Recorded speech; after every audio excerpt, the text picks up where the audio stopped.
was room, not much of it, and Morgadani then sweeps on through. Amazing. Today is 301 days since Marc Marquez last saw a checkered flag in a Sunday Grand Prix. October 23rd, 2022, the Malaysian Grand Prix in Sepang. A helicopter shot picks up our leaders there. Pecco Bagnaia, the factory Ducati versus Brad Binder on the factory KTM. They're both just running sort of like in lights out, and we are going Spielberg. Superb start for competition once again by Pecco Bagnaia. Now they just did in the sprint yesterday. Really good start as well by Luke Marini. He's up beside P3, although he nearly lost the rear. Big moment for the number 10. That's going to break up the field. It's Bagnaia and Binder clear. Bagnaia's got away better that time, but he just got completely beaten off into the first corner. Alex Marquez came up the inside of him, and Bagnaia's had to check up. Look how far back he is. He's behind Bastianini and his teammate. Absolute disaster for Marc Marquez. Top of the hill in the turn number 3. Bagnaia's down 11th place through the first sector. Close there between Marquez and Marini. Marini got a really good launch up the line. From 6th to 3rd in the first quarter, we had a big scare. Lit up that rear time the exit. He was pretty fortunate by the high side there. Whatever Ducati found on the start system, it's clearly working a trick, isn't it? Because Pecco Bagnaia is clear of the KTMs. Brad Binder and Jack Miller, 2nd and 3rd. Then it's Alex Marquez with his battle with the Rudy VR46 Ducatis of Marini and Bezzecchi. Fabio Quartararo is 7th, and Jorge Martin, with that long lap penalty to come, is up 4 into 8th. Bagnaia is trying to recover from another poor start. He has gone through on his teammate Aleix Espargaro halfway around this opening lap of 28 here in Austria. Already shaping up to be Bagnaia versus Binder, just as it was 24 hours ago in the sprint. Dropped down the hill through turn 9 for the first time. Through this final corner, high drama here down the ears.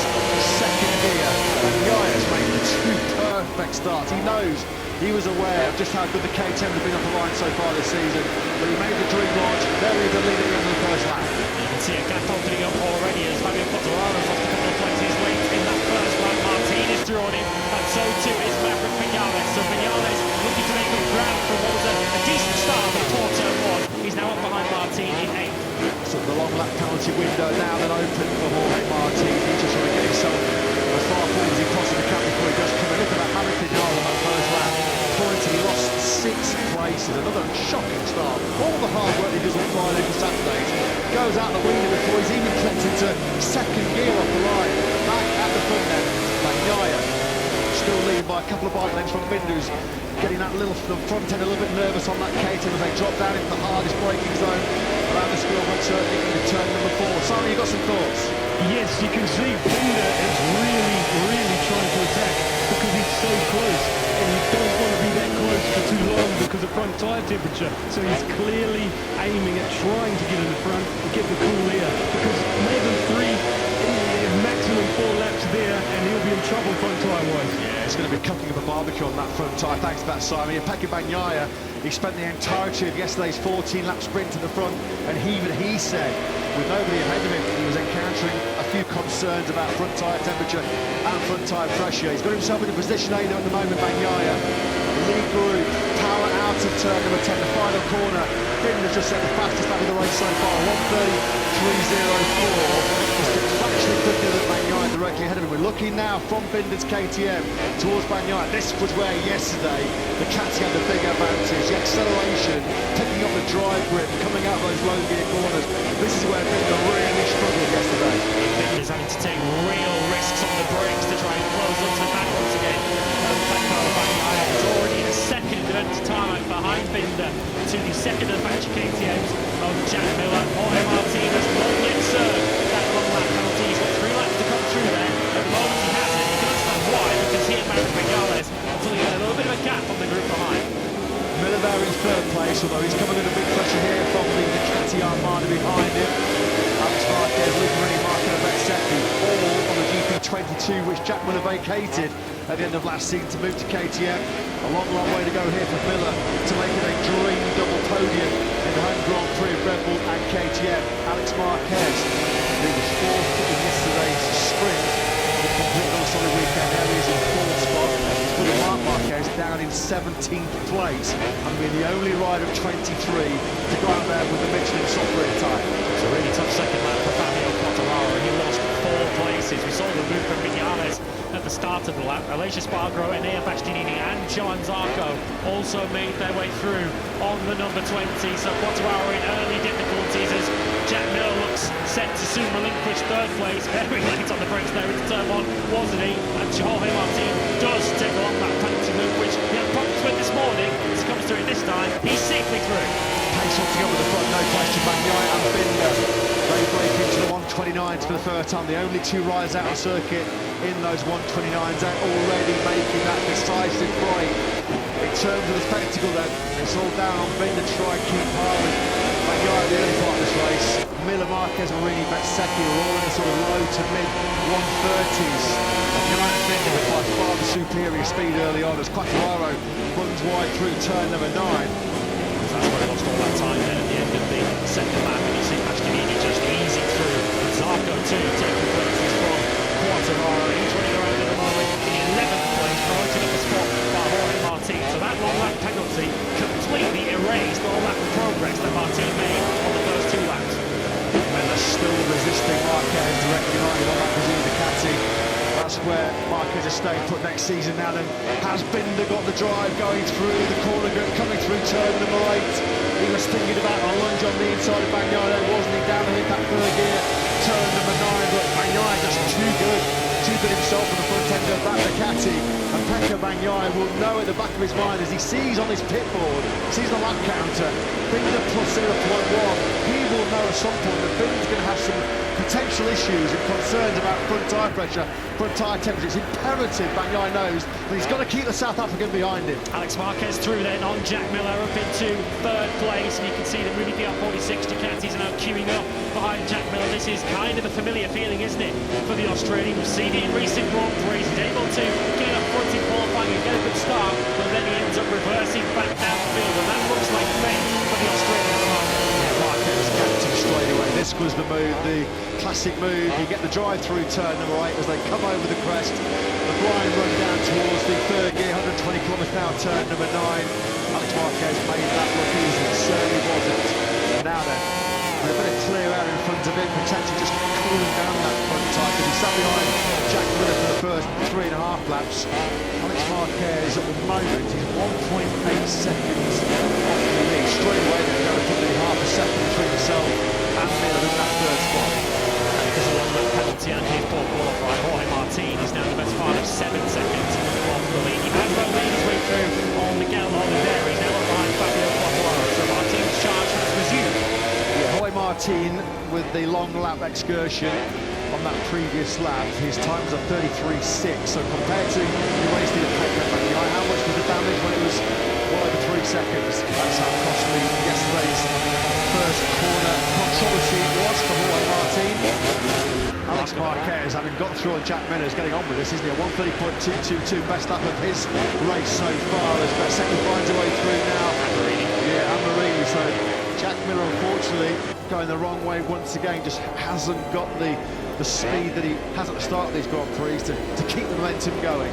Next up behind Miller will be the 2 factory Aprilias of Marc Marquez and Aleix Espargaro. Vinales last time around did a 1:30.4, which was quicker than everyone ahead of him, with the exception of the leading 3. This was the race start, and look at the superb launch that Bagnaia got from pole position. Maverick Vinales just goes the wrong way. He's not in a bad position there, look, is he? But he just gets sandwiched into turn 1. He's got Miller on his left, Marini and Marquez on his right, and he just gets swamped. That was a real aggressive swing to his right there by Alex Marquez. He was rewarded for that committed move because it got him immediately up inside that top 5. Good job that by Alex Marquez. We're on board there with Marco Bezzecchi, who had all his problems on the outside last year. That was the big scare, wasn't it? For Luca Marini, who got himself up into P3 very quickly. Back with the top 2 then. 22 in a couple of corners. 22 laps, a couple of corners of this race remaining. And Guy at the moment still able to keep Binder behind him. Binder really hasn't been able to get close to the show back. Guy's not looking how that rear ride-out device has dropped the rear of that Ducati to pick up the acceleration grip. Over the line, nearly a quarter of a second between Bagnaia and Binder. With Alex Marquez 1.7 seconds behind second spot. The fastest rider on circuit at the moment is Marco Bezzecchi in 4th place. He did a 1:30.0 0.067 on that previous lap. A couple of tenths quicker than the leading pair. Bezzecchi 2.5 seconds off the lead at the moment. A podium might well be on. He's going to have a tough task ahead of him to close in on this leading pair. And of course, the big question is, how long can Brad Binder sustain this up behind Bagnaia? Miguel Oliveira, well, he's pitting on what is the very distinctive one-off special Barbie livery for the Data R&F team.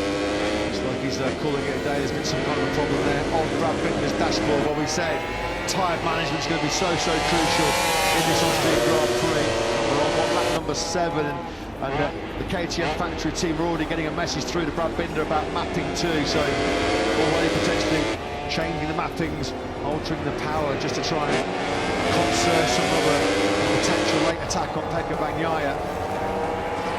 See further back, Alex Marquez and Marc Marquez on good pace at this stage of the race. They're pulling clear of Marini. This is the battle then for 11th place. So Jorge Martin, after serving that on that penalty, getting back to the Oliveira, hasn't really gone an awful lot further since then. Martin still up behind the factory Yamaha. He did do his personal best last time round to 1:30.3, as quick as the race leader. But Martin is lying in an awful lot of traffic. Simon Clayford on the spot as always. I think he's spotted what's wrong with Miguel Oliveira out of this Grand Prix. Simon, down to you. Believe it or not, it was something as simple as front wheel plates. You know, to balance the front wheel. So, massive vibration because they've gone. I could see where they were until clean. They've just fallen off. If it wasn't for Rossi, Miguel Oliveira wouldn't have any look at all, would he? Skittled out in that first corner collision yesterday. Third time this season he's been wiped out after Marc Marquez had brought him out. Fabio Quattraro in the ref. And now the loss of a wheel weight on the front tyre rules him out of this Crypto Data Grand Prix. Poor old Miguel Oliveira. I just cannot catch a break at all, can he? Don't know how many ladders he's walked under in 2023, but the bad luck continues to follow him. We're now riding on board with Marc Marquez, who, as it stands, is on course for his first Sunday point of 2023, but it still feels rather surreal, doesn't it, to be riding on board with Marc Marquez in a battle for 13th, 14th and 15th place. He is ahead of his teammate Joan Mir now. He's up behind Frankie Morbidelli and Paul Espargaro, who's been able to make up ground after that 3-place grip penalty, but he's now lost a place to the feisty Frankie. Coming through was Morbidelli there, whether Paul Espargaro liked it or not. There was room, not much of it, and Morbidelli then sweeps on through. Amazing today. It's 301 days since Marc Marquez last saw a checkered flag in a Sunday Grand Prix. October 23rd, 2022, Malaysian Grand Prix in Sepang. A helicopter shot picks up our leaders there. Pecco Bagnaia, the factory Ducati versus Brad Binder on the factory KTM. They're both just running sort of identical pace, and Binder just can't still get close enough to think about throwing up the inside of Bagnaia. 132 from Bagnaia, 130.3 from Binder. Simon, some more thoughts? Yeah, I genuinely believe he's keeping that gap just to keep enough temperature, you know, wind, fresh air on that front tyre. He tried in the beginning, couldn't get past. If he stayed that close, he would overheat it and either crash or streak backwards. So I've seen Joan Mir do it over the years. You know, he was on the Suzuki, won the championship, and I'm pretty sure that's what Brad is doing now. And so it means he could be trying to sit there, wait for the right time to attack. Yeah, thanks to that, Simon. At the moment on this 9th lap, Bagnaia has taken the lead by over half a second for the first time in this race. We've just seen there Jorge Martin pick off the fast-fading Fabio Quattraro and chop there at the office for the factory Yamaha team right now. Quattraro has just lost 11th spot then on this lap number 9. And Frankie Morbidelli's teammate only in P13, having got through on the previous lap on Paul Espargaro. So no Yamahas inside the top 10. Another pretty average day to say the least for the Iwata factory. Brad Binder has been able to come back at Bagnaia a little bit in the 3rd sector and 4th in this lap. So in the end, Binder was quicker than Bagnaia on the last lap. But this is the biggest concern for KTM. Jack Miller's continuing to plummet down the order. He's in the high 130s at the moment. 130.9 and 31.1 on the previous lap. That's 3/4 of a second slower than the leaders are going. And surely it's a matter of time before Maverick Vinales makes his way through into the top 6. And you shouldn't look back in anger, you shouldn't have regrets, but I'm sure Maverick Vinales has to have a couple at the end of this weekend. Having started on the front row, 2nd place, awesome pace on Friday, brilliant pace, so much potential on Saturday as well, but it's gone horribly wrong. Just seconds after lights out in both the sprint and this Grand Prix. Recovered to 8th from last yesterday. fighting Miller for may be as good as he's going to get, because he's a long, long way back of Luca Marini, and he's just getting maybe a little bit frustrated here. Jack Miller's so late on the brakes, isn't he? Never an easy guy to pass, and at the moment Vinales just running wide there, going through turn number 4. It just gives Miller a couple of bike lengths now into this third sector. Shake of the head on the way out of the corner as well from Maverick, so he's letting frustration get the better of him a little bit here, because he feels he's got the pace to be somewhere around here in this battle for third place between Alex Marquez and Marco Bezzecchi. Last time around, very little to choose between them. Bezzecchi once again was the fastest rider on circuit. He did a 1:13.3, a tenth of a second quicker than the leader is going. So we've got an all Ducati battle for third place, the 73 against the 72.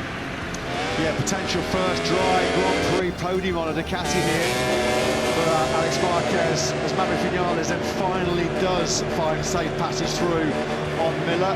So Vinales then up into P6, but he's a long, long way back. He's got to find probably 2.5 seconds to even get close to Luca Marini then. Try and find him out of the way to pass the Italian, which is easier said than done with the acceleration prowess of the Ducatis. But Vinales probably won't have any concerns now about Miller. He's seen Miller come back to this group quite quickly. Miller just has not had the pace, has he, for that top 5 once again. But you do feel that that might be as good as it's going to get for Maverick. As far as Miller's concerned, he was back in the 31s again on that last lap. He's slower than everyone in that train up behind him. So if Jack Miller's not careful, he might find himself slipping out of the top 10 altogether by the time this Grand Prix is all set and done. And Martin, to his credit, is showing front-running pace once again. He did his personal best last time round at 1:13.3. A potential top 6, not out of the question for Martin. Just again on this lap number 11 of 28, still an awful long way to go in this Austrian Grand Prix. So much to think about in terms of time management, tyre temperature and pressure, but Pekka Bagnaia on this current lap has taken a couple of tenths out of Brad Binder. His lead is at its biggest so far. Simon, some more observations on Binder's current status. Yeah, what I'm thinking is, it's okay up to a second, you know, and that's what I think a rider would want, but if it goes over a second, you know that, or, yeah, especially well over a second, then you know Brad's in trouble. If he can keep it around a second and then go back in, I think he's managing it. It is creeping up towards that second barrier, which Simon has just talked about. 0.768 was the margin over the line as Miller continues to go the wrong way. He's now picked off by another factory Aprilia. This time around it's a later Spielberg who's gone through. That's put the British Grand Prix winner up into 7th spot. Feels like every Grand Prix at the moment. Jack Miller's fighting a rear guard action after qualifying relatively high up the grid. He's now dropping backwards. He's in 8th place at the moment. Pekka Bagnaia, though, at the front is just doing such a good job. He's just managing that pace, continuing to just hammer away in the low 130s as his teammate Enea Bastianini to try and make his way through on the fading Miller. But Bagnaia is just managing this as he wants, just doing the lap times and asking Brad Binder, can you match it? Miller just looks a passenger right now, the RC16. He only just got it stopped, going down and into turn number 4, and 2 corners later, he's already lost place to Bastianini. Jorge Martin's come through as well. It's a real wrestle, this, for Miller. He's just got a track in this warning as well. A real big struggle right now, this for Jack Miller. He's a bit of a sitting duck. Surely Joan Zarco is going to make very light work of adding more pain to what's been a tricky Sunday here for Miller in KTM Solo Grand Prix. There you go, confirmation screens on the track this morning. Just has not got the There's a shake of the head there coming out of that final corner from Miller. It's been a miserable afternoon so far for the Aussie. On that lap 12, he lost 3 places to Espargaro, Bastianini and Martin. Yeah, Bastianini and Martin renewing the battle that we saw in the early stages of last year's Austrian Grand Prix before mechanical problems saw Enea Bastianini retire from pole position. Of course, Bastianini ultimately earned the factory ride. Martin is looking to exact a measure of revenge here, and 3 comes up the inside into 8th place. Yeah, that's because Bastianini got it all wrong. He got in hot going into chicane, and it's just compromised all of his exit speed. Nothing he could do about that. Free time, that was a free pass for Jorge Martin. Yellow flags are out in the 2nd sector. That's for turn 3, I think, as Miller tries to get back through on Bastianini. So credit to Miller, he's been tenacious here, and Bastianini now loses that to Zarco as well. This is just a knock-on effect of Bastianini's mistake going into chicane. Twan Mir is going to have another DNF in the column next to his name. He was the rider that went out in the 2nd sector. Up the hill, hard braking zone into turn number 3, which usually Just a slow speed front end tip off there. Let's hope that's the case for Mia. Yeah, Bastianini had a real poor lap 13 there. Just see out of the commentary box window, incidentally, Joan Mir has now cleared for the racetrack, so he is absolutely fine. But as you mentioned, he's waiting for a point from the first Grand Prix to ensure he gets to the checkered flag in 5th place, because on that last lap, while he was back with Marini, he lost over half a second to Viñales further back. Viñales running 6th, is 1.7 seconds back. You can just see him there out the back of the picture. So I think Marc Marquez just needs to make sure now that he consolidates 5th, because any more mistakes or any more shenanigans, he could come under their pressure from Viñales.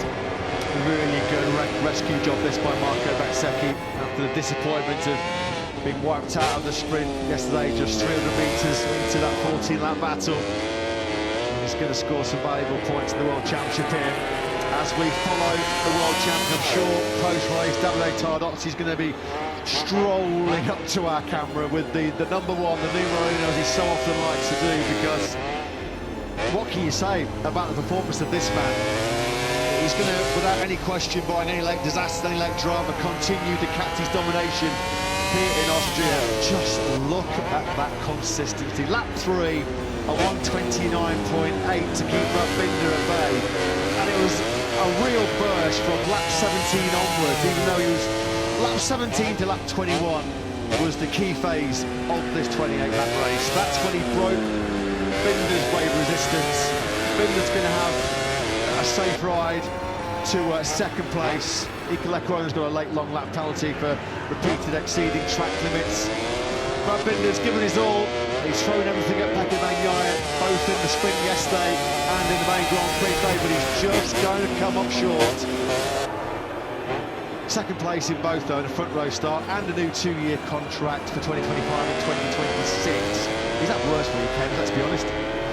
In terms of Brad Binder, it's a reminder of how far KTM have come, but also how far they still have to go, because Pecco Bagnaia has made it very clear today, hasn't he, at the benchmark that they need to reach. Paul Espargaro has now also been given a long lap penalty, presumably for the same thing he'd also received in Chandler this morning. That's likely to cost him a World Championship point to his teammate Augusto Fernandez. So we're on board then with Brad Binder. The KTM fans are on their feet. The Orange Army, as we always are here in the Red Bull Ring in Austria, out in 4th.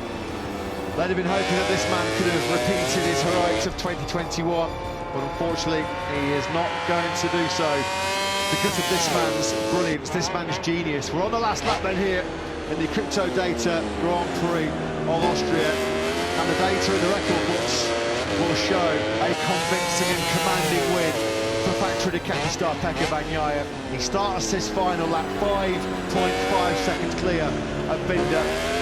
Safe second, a lonely second for the South African. Likewise in turn, it's going to be a lonely 3rd place for Marco Bezzecchi. Would it have been a different story for him? All this buts, whats and maybes, of course, had he not started 7th and then had to work so hard and spent so long to get through on the hard-charging Alex Marquez. But it looks like after his sprint disappointment, there's a podium on offer here for Bez. If you're on the lookout for some late drama, your best bet is probably for 5th and 6th. Alex Marquez is continuing to lose time to Maverick Viñales, who's another rider who will look back at this weekend as what might have been. Through the first sector, Viñales has been able to close that gap to under a second, but unless we get a late mistake from Marquez, Viñales might have to settle for 6th place. Davide Tardozzi looking rather pensive with the fingers crossed. He's got no need to worry. No problemo whatsoever for the number 1. The epitome of cool and composed. This has been one of the most dominant performances of Pecco Bagnaia's Grand Prix career. It's a half-century, 50 career podiums coming up then for Pecco Bagnaia. Utter domination. Ducati reigns supreme once again.